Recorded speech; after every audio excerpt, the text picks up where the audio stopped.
Assalamualaikum warahmatullahi wabarakatuh. Selamat berjumpa kawan-kawan mahasiswa pada pertemuan kita yang ketujuh, mata kuliah analisis dan interpretasi citra. Semoga kita dipertemukan pada kondisi yang sehat beserta keluarga kita masing-masing di rumah. Tema pertemuan kita kali ini adalah interpretasi visual dan klasifikasi citra.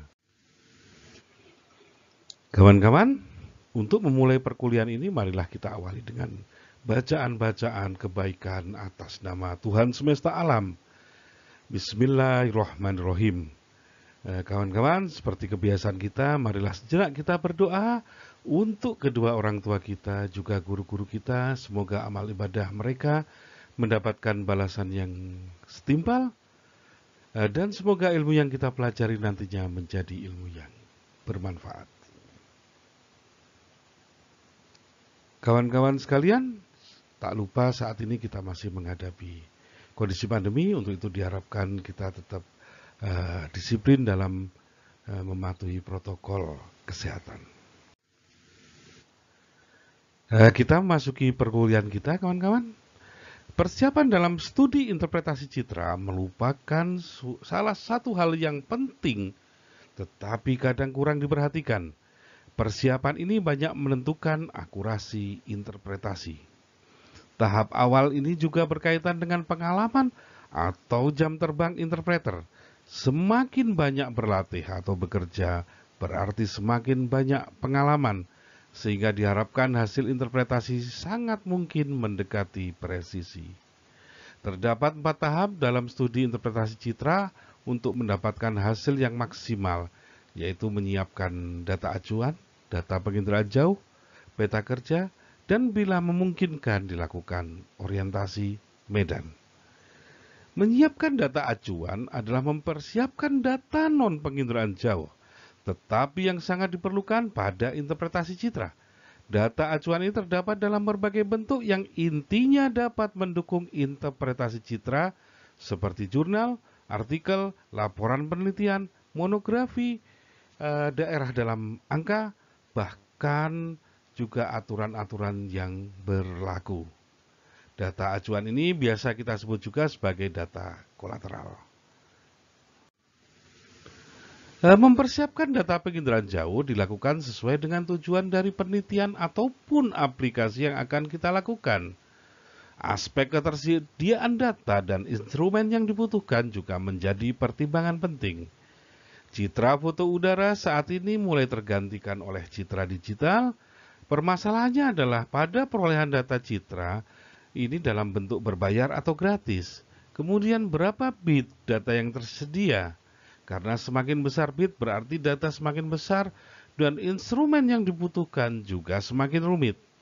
Kawan-kawan, saat ini banyak tersedia citra gratis yang dapat dimanfaatkan untuk berlatih, seperti pada tautan di USGS berupa It Explorer, Glowfish, serta beberapa yang lainnya tentunya. Menyiapkan data pada tahap ini adalah termasuk menyiapkan data sampai pada kondisi siap pakai, yang berarti pre-processing image juga sudah dilakukan. Kawan-kawan, saat melihat objek yang tergambar di Google Earth, penafsiran orang akan berbeda-beda dari objek yang dilihat. Perbedaan ini sangat tergantung dari pengenalan dan pengalaman tentang objek tersebut. Penginderaan jauh sebagai suatu ilmu mempunyai metode untuk menafsirkan objek penginderaan jauh berdasarkan elemen atau unsur-unsur interpretasi citra. Kawan-kawan, terdapat 3 tahap dalam interpretasi citra secara visual, yaitu deteksi, identifikasi, dan analisis. Deteksi merupakan kegiatan mendeteksi objek yang terekam pada foto udara maupun foto satelit. Contoh tindakan deteksi adalah mengenali adanya gedung. Identifikasi merupakan tindakan dalam upaya menafsirkan terhadap objek pada citra penginderaan jauh yang dilihat dari unsur-unsur spasial, spektral, serta kondisi temporalnya. seperti dilihat dari rona, warna, bentuk, pola, dan lain sebagainya. Contoh tindakan identifikasi adalah bentuk gedung seperti huruf U di pinggir jalan aspal, terletak di tengah permukiman, berasosiasi dengan lapangan upacara, lapangan bola voli, dan lapangan sepak bola, serta adanya bangunan kecil memanjang.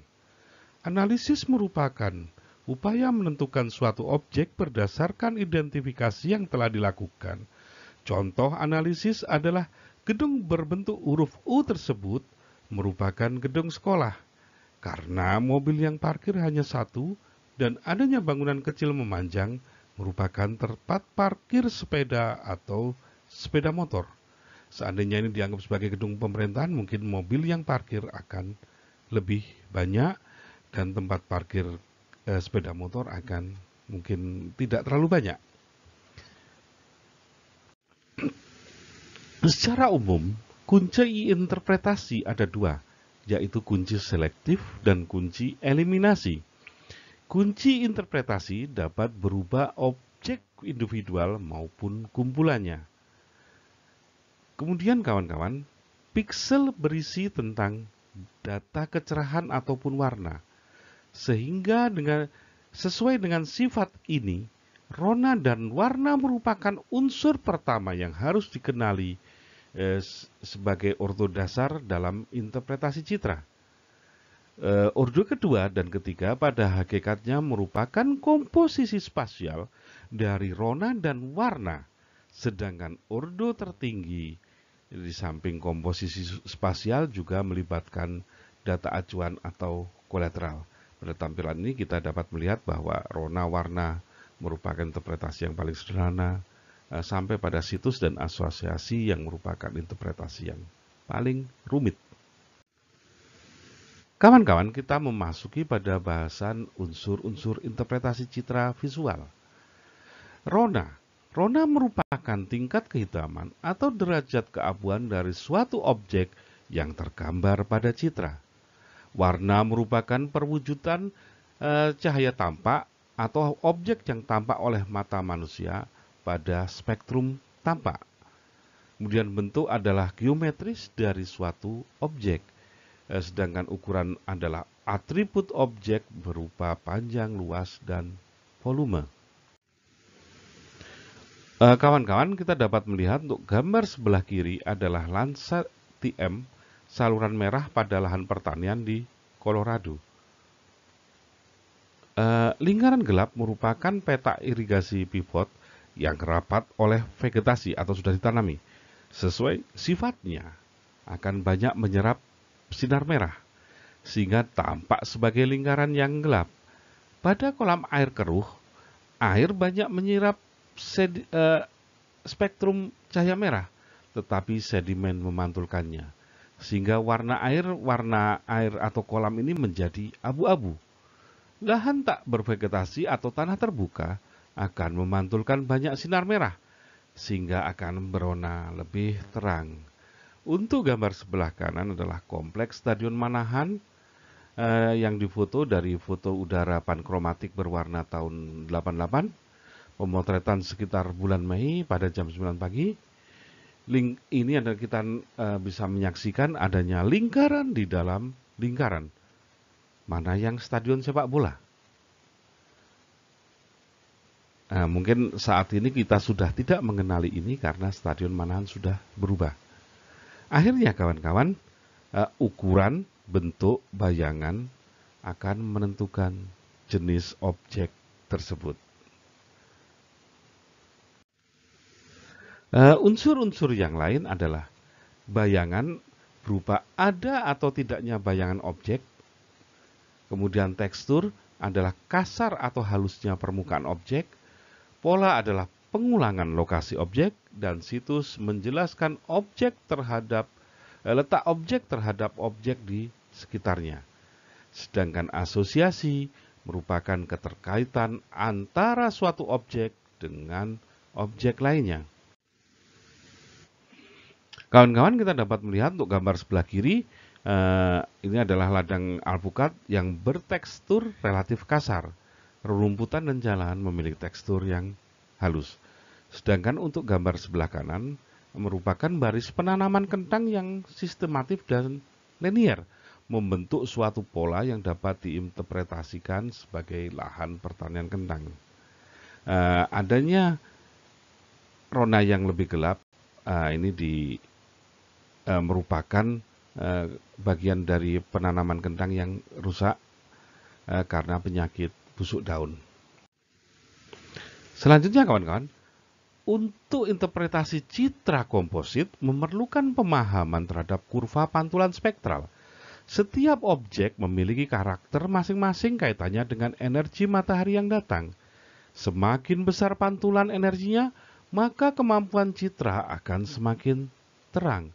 Perlu juga menjadi perhatian tentang material atau objek dasar dalam interpretasi citra, yaitu air, vegetasi, dan tanah. Hal ini sering kita jumpai dalam interpretasi citra. Pengelompokan objek berdasarkan nilai piksel dan kriteria tertentu adalah klasifikasi citra. Piksel bernilai sama dikelompokkan menjadi satu kelas.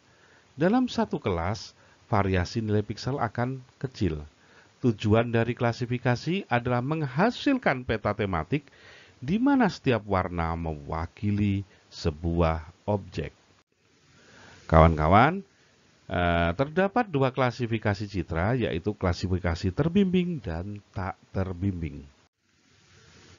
Klasifikasi terbimbing melibatkan interaksi antara analis secara intensif, di mana analis menuntun proses klasifikasi dengan identifikasi objek pada citra, yaitu membuat training area, sehingga akan mempunyai kelebihan tidak hanya mempertimbangkan pola spektral, namun juga unsur-unsur lainnya, sesuai dengan pengetahuan analis, tetapi juga mempunyai kekurangan. Kegiatan klasifikasi berlangsung lebih lama karena memerlukan waktu untuk pengambilan training area.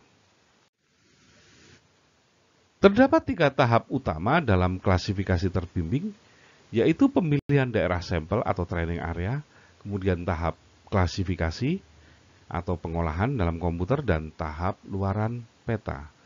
Pada tahap pelatihan, analis mengidentifikasi wilayah pelatihan yang representatif dan mengembangkan deskripsi numerik dari atribut spektral dari setiap jenis tutupan lahan yang diminati di tempat kajian.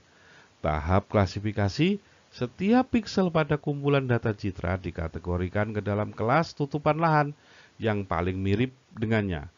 Setelah semua piksel pada citra masukan telah dikategorikan, hasilnya disajikan pada tahap luaran.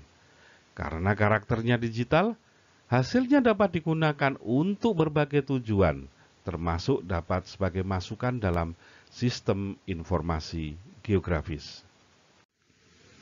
Kawan-kawan, ini adalah contoh dari training sampel. Di situ terlihat trainingnya berupa pada perairan, juga ada lahan yang lebih merah muda. Kemudian terdapat beberapa algoritma untuk perhitungan dari klasifikasi terbimbing. Yang pertama adalah algoritma parallel pipe. Menggunakan aturan klasifikasi sederhana untuk mengelompokkan piksel. Klasifikasi didefinisikan berdasarkan ambang batas standar deviasi dari rata-rata setiap kelas yang dipilih. Kemudian ada algoritma minimum distance, yaitu dilakukan dengan menghitung jarak terdekat dari setiap piksel ke kelompok piksel yang telah ditentukan. Kemudian ada algoritma maksimum likelihood. Asumsinya adalah bahwa setiap kelas memiliki distribusi normal dan menghitung probabilitas bahwa piksel diberikan kelas tertentu. Ini adalah contoh dari hasil klasifikasi terbimbing. Ada warna-warna di situ yang mengidentifikasikan sebagai suatu objek di permukaan bumi yang berbeda dengan warna yang lain. Kawan-kawan, klasifikasi tak terbimbing mengacu pada nilai spektral dengan menggunakan algoritma tertentu sesuai dengan jenis klasifikasi yang digunakan, sehingga akan mempunyai kelebihan relatif yang lebih cepat dan tidak membutuhkan pengetahuan awal tentang daerah kajian. Kemudian meminimalisir human error dan dapat mengidentifikasi kelas yang unik secara spektral, tetapi juga akan memiliki kelemahan berupa klasifikasi yang hanya mengacu pada nilai spektral. Klasifikasi tak terbimbing dapat didefinisikan sebagai identifikasi kelompok piksel secara alami atau secara struktural di antara saluran pada citra multispektral. Klasifikasi ini melibatkan algoritma yang memeriksa piksel yang tidak diketahui dalam sebuah citra dan menggabungkannya menjadi sejumlah kelas berdasarkan pengelompokan atau klaster alami yang ada di dalam nilai citra. Premis dasarnya adalah bahwa nilai-nilai dalam tipe tutupan tertentu harus berdekatan dalam ruang pengukuran, sehingga data dalam kelas yang berbeda harus dipisahkan dengan baik secara komparatif. Campur tangan analis terjadi setelah klaster terbentuk, dengan menandai tiap klaster sebagai objek tertentu. Beberapa algoritma digunakan juga pada klasifikasi tak terbimbing. Yang pertama adalah algoritma K-means. Algoritma ini berdasarkan perhitungan nilai means cluster, klasifikasi di mana piksel terpusat pada ruang spektral yang akan dikelompokkan menjadi satu klaster yang ditentukan oleh iterasi. Kemudian algoritma isodata merupakan perkembangan dari K-means. Klaster yang mirip karakter spektralnya akan digabung, sedangkan klaster yang memiliki variabilitas tinggi akan dipisah. Kawan-kawan, adalah contoh dari hasil klasifikasi tak terbimbing. Di sini kita masih menyaksikan kelas-kelas ya, jadi klaster 1, 2, dan 3, kemudian warna juga dibedakan menurut klaster-klaster tersebut. Kawan-kawan, akhirnya kita akan menggunakan klasifikasi yang mana? Untuk homogenitas wilayah diperlukan berbagai variasi, sehingga jumlah kelas akan menentukan. Familiarity atau pengenalan dengan baik wilayah kajian juga diperlukan. Kemudian studi literatur atau data acuan juga menentukan juga, kita akan menentukan klasifikasi yang mana. Klasifikasi terbimbing atau klasifikasi supervised lebih akurat tetapi membutuhkan akurasi dalam training sampel yang representatif. Kawan-kawan, akhirnya ini ada kuis untuk pertemuan kita kali ini. Ada 3 pertanyaan, silahkan dijawab di psikologi. Jawaban ini akan menentukan pemahaman kawan-kawan tentang materi yang sudah diberikan. Kita sudah sampai, kawan-kawan, pada ujung pertemuan kita kali ini. Marilah kita panjatkan puji syukur kepada Allah Subhanahu wa Ta'ala atas kenikmatan kita belajar kali ini. Alhamdulillahirabbil alamin. Akhirnya kawan-kawan, Assalamualaikum warahmatullahi wabarakatuh. Salam sehat untuk seluruh keluarga di rumah.